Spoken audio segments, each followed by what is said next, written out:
memang realiti kita lah pada masa sekarang ni.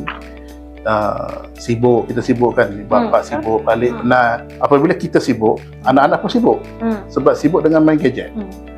So everybody is busy with their own things, kan? Jadi tak ada bonding. Matlamat kita adalah kita nak bawa keluarga kita ke syurga.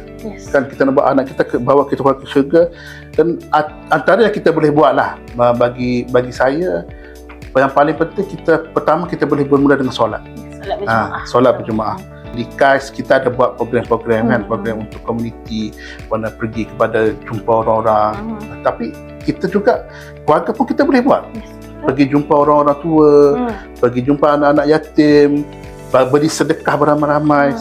Dengan keluarga kita boleh cari benda-benda yang tak perlukan guna duit. Betul.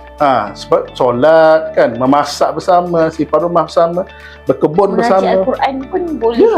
Baca Al-Quran bersama, Quran time. Kalau contoh waktu pukul 7 maghrib tu kan, lepas solat maghrib, try untuk storytelling about kisah Nabi ke dengan anak-anak, or baca Quran bersama dengan anak-anak sementara tunggu isyak tu.